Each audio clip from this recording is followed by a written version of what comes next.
really hate that guy. Hello everybody, welcome back to the Collector's Vault. My name is Mike. As you can see, a little bit of a scenery change again. We're still in the same area, just I turned the camera around a little bit. I'm kind of having a problem with the lighting, so I felt like in my previous videos, my face was just way too, like, glowy, too white and bright, so I think the lighting is a little better over here, and I think I actually look a little thinner from this angle, so good for me. Yes, if you couldn't tell from behind me, I have some PSA cards. Whoop, they're a little hidden back there, but I basically want to talk about PSA cards again. The main topic for today is basically why you should get cards graded, and basically which cards you should and should not get graded.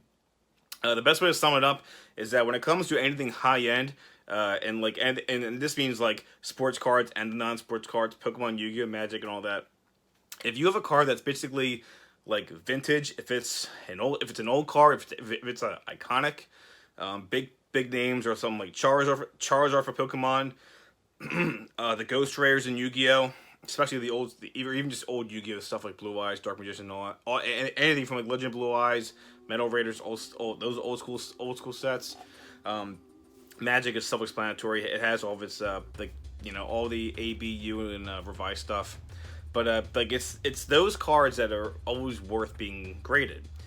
Just because if you try to get like a newer card graded, and a big one is actually with Yu-Gi-Oh, for example, or even Pokemon, just anything it applies to all those card games, because these are cards that are currently being used, and although like in games like Magic and Pokemon where the sets rotate out and you can't play them anymore, it's still the point is like. But when the cards come out and then you get them graded, they can't be used, and they're just too new. The only real example I can think of would be something with like maybe the hyper rare cards that are like hyper rare Charizard, and Braixia, and Charizard and Reshiram, like those kind of cards.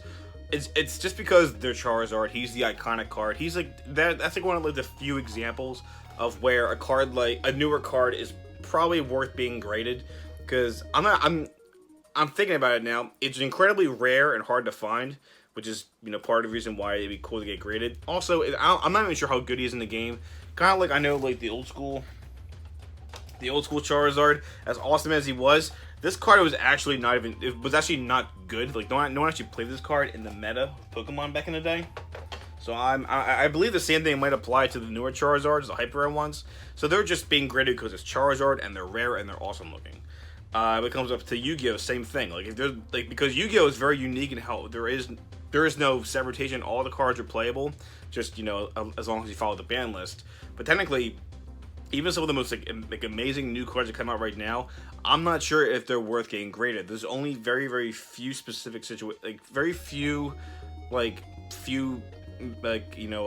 to that rule. Like I said, when it comes to the old school cards. Like old school Legend of Blue Eyes, Metal Raiders, and all that stuff. Like those kind of cards are worth getting graded. I would love to grade like an original Legend of Blue Eyes First Edition. That's kind of what you go for. Although yes, in Yu-Gi-Oh, technically that card could still be playable. Blue Eyes is still a deck.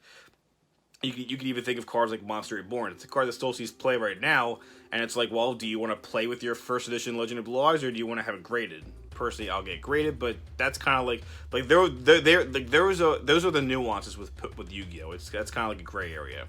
But when it comes to Pokemon, the old school stuff, and Magic, old school stuff, they're not technically they're not playable. Like I know Magic, you can play your old school lands, but the point is, like in most cases, these are the cards. If they are in pristine condition, they're the cards you get graded, not the newer cards. And that comes to the next point of why you should get cards graded. If you believe that they can score like a 9 or 10, even if you believe they can score an 8, it's like, yes, go ahead and get it graded. Maybe you're lucky and that 8 will become a 9. However, I know I'm definitely not the best example for this, because I know I've gotten cards graded that have came back like, let's see. I had one somewhere. I got this Shiny Charizard graded because I personally thought this guy would come back. I thought it would come back like a 6 or a 7. And therefore, I thought maybe if I'm lucky, it'll be an 8. I know the card's not in the best shape, but I thought, if it comes back a 6 or a 7, I'd be happy. And unfortunately, it came back a 4. So this is a card that was probably better off not getting graded. Because when it comes to raw cards, like it's not getting worth graded if especially if you know the card's not going to grade very high, because just leave it raw. raw cards tend to have that bit of mystery because people think, well, you know, what does it? What would it grade for? And so people will still kind of want to buy those cards. Like if you see like a first edition Charizard raw and it's in really good condition, people can ask a really high price because technically, not granted, they can't ask like PSA 10 numbers, but they can think like, you know, this card could grade a 10, so that bit of mystery kind of like, you know, gives it some value. The same thing can be said with any like raw card. But but the thing is, if the card looks like it's pretty damaged and you think it's probably not going to grade very high, is it really worth your time and effort trying to get the card graded? Now, for reasons why you should get a card graded, I think there's just two real big reasons why, and they're simple and they make sense. Number one is security purposes. So basically, if you get this card graded, you know that it's not like this is in like a plastic sleeve, then in a hard sleeve, and locked behind a vault. Like all you really need is just to have this card graded by PSA or BGS. They are kept in these nice, you know, hard plastic slabs, and for the most part, this card's not going anywhere. It's not going to get more damaged. It's not going to get damaged in any way. Now, I'm not telling you to go, you know, test this theory and go, you know, put it underneath your truck and run it over. But what I'm trying to say is, if you get these cards graded, these are pretty safe, and you can probably just throw them across the room or into your cell phone, and the card is not going to get damaged. So it's just, you know, it's just one of the more secure ways to keep the card protected, and it'll last basically forever as long as you don't, again, like throw it at your cell phone or have it being run over by a train. Now, I think the number two reason of why you should get cards graded, and I think this is the biggest one, is just simply authenticity. And that can basically include verifying that a card is real, verifying that a card is of the certain like edition that people are trying to, like, you know, Pokemon has obviously has like a lot of editions in the order sets. Basic has first edition shells and unlimited. And although, hey, I have a whole video explaining what the differences are, but some people just they do like having the well, technically PSA doesn't even really identify that, but does it? Nah, just the first edition. But technically, I mean, the point I'm trying to make is that it just authenticity is very important, because especially when it comes to other games, not like Yu-Gi-Oh and Magic, it's just you want to have that nice little label up here, properly identifying what you have. And then there's no question about it. There's no question of what the card is. Now, PSA can make mistakes, and obviously that can happen. But for the most part, they are pretty good. They're pretty good. Like there's a reason why they are. There's a reason why they are as popular as they are. But so yeah, you always want to have them graded so that way, especially for the old vintage cards, it's authentic. You know it's authentic. There's no risk of people trying to. If you're trying to sell the card, there's no risk of people trying to say, well, I don't know, it could be fake. And again, to kind of clarify, yes, I've heard of people making fake PSA labels, but there is a reason. There is a way how you can actually determine whether the label is real or fake. There's numbers in here that you can help track the card, so that way you know, like, if you read that number and it's like a whole different card in there, then okay, then there's something fishy. But for the most part, I don't ever really see that happening.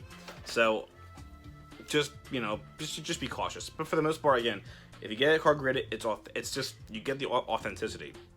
You also get the clarity on what the actual grade is and what the actual condition of the card is. In the collector's world, it can become ambiguous when you're trying to give a card a certain condition, or when you're trying to like label a card as a certain condition. I mean, you know, you do hear all these different terms, anywhere from like gem mint, near mint, light play, moderate play, heavy play, damaged. Like, these are all terms that you hear when people are getting their cards like appraised, and not even like on like a PSA level. I mean, just even at like a card shop or a card show, and you see them, you know, just kind of like holding cards in front of them and saying, yeah, this card's light play. I'll give, you know, and they can evaluate it at light play prices. My phone just rang 3 times.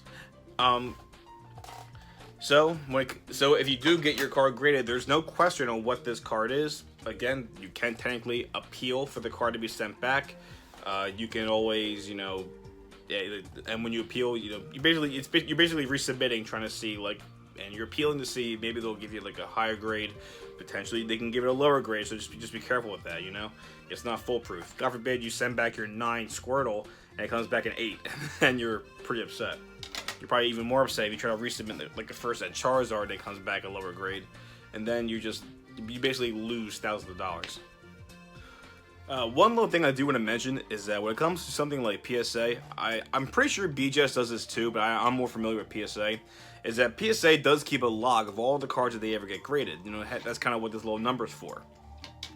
Now, if you do want to go and see what they call it a population report. So the population report for, let's say, like something like Charizard First Edition. If you want to know how many actually are in existence, technically you can go on their website and look at their population report. However, I do want to give you a warning, and this is common knowledge. This is not just coming from me. Like, I think a lot of people on YouTube might have mentioned this, but the 9, 8, and 7s, and basically anything that's not PSA 10, those population report numbers are not accurate. I mean, technically, yes, that is the amount of cards that they graded, but that does not tell you how many of them are actually how much are in existence. And the main reason is because of the resubmissions. Now, the only number that actually is accurate and true is the PSA 10. Because if someone grades a PSA 10, they're not sending that. They're not going to send that. They're not going to resubmit it, and they're not going to crack this.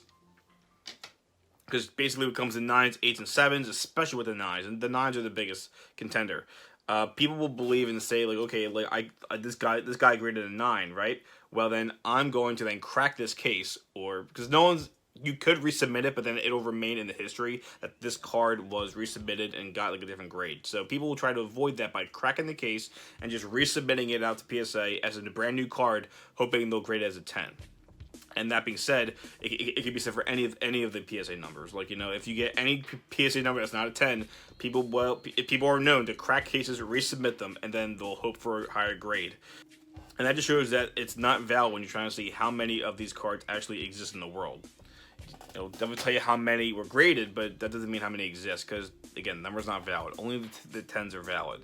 The only reason I can think of anyone ever cracking a 10 is because they stole the card and they want to sell it, and they can't resell it in the slab because of that number. Because technically, if I stole the Squirtle from someone and they know what their PSA number is, they can report it stolen, and then the second this Squirtle shows up somewhere in the market, then you know, Gary's in trouble because Gary steals cards. Gary's not a very nice guy. Don't trust that guy.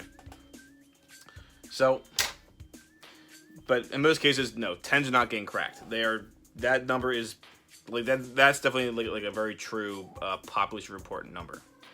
But so yeah, just to kind of sum everything up, you do want to send cards that get graded if they are worth getting graded. I mean, if the cards are new, except for those few, you know, the few exceptions. I don't care if it's sports or if it's a Yu-Gi-Oh! Magic or Pokemon.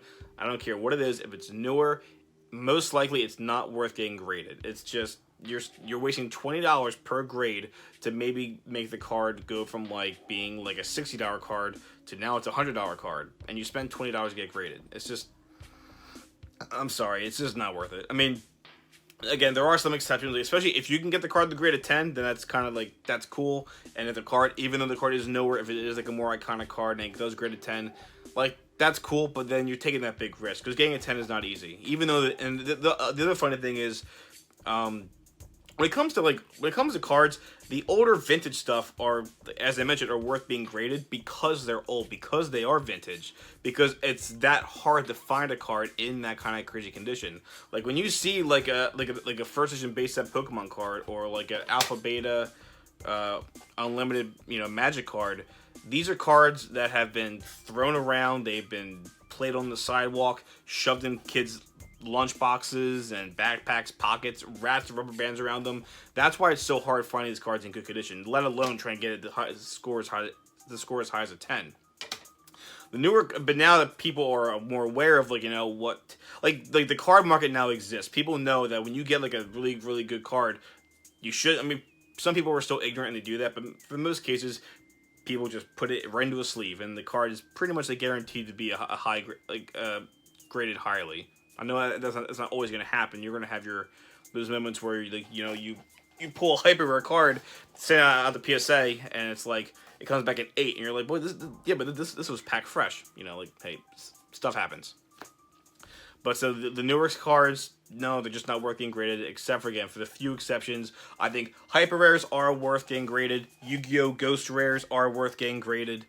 When it comes to Magic, I'm not too familiar with Magic, but it seems like any newer Magic card, I I don't know. Apparently they say good old Rudy from Alpha Investments. He says do not get them graded. So trust him when it comes to that. Pokemon and Yu-Gi-Oh! I'll tell you right now. Like if it's a Ghost Rare, if it's a Hyper Rare, sure. If it's old school Pokemon, old school Yu-Gi-Oh, absolutely get graded. There are the cards that are worth again because they're vintage, and I think that's probably the biggest reason of why you should get them graded. Or the cards that you should get graded are the vintage cards. Those iconic cards that like define the era that they're from. Charizard's a big one, you know. So, all right. So just to kind of sum it all up, I just wanted to talk about the pros and benefits of getting cards graded. Again, it's just basically for security reasons, keeping the cards safe and protected, and then just validity and verification, appraisal. That way there's no question of what the card is. There's no question whether it's a light play, near mint, gem mint. The pros told you what it is, and then when it comes to it floating around on the secondary market, there really shouldn't be a question on it. I mean, when it comes to how you value it, that comes down to negotiation based on the grade. So yeah, hope you guys learned something today. Hope you guys don't start grading all your stupid newer cards. Trust me, guys, it's really not worth it. The vintage stuff, that's worth it. That's what you should be getting graded. And yeah, I think that's it for now. So take it easy.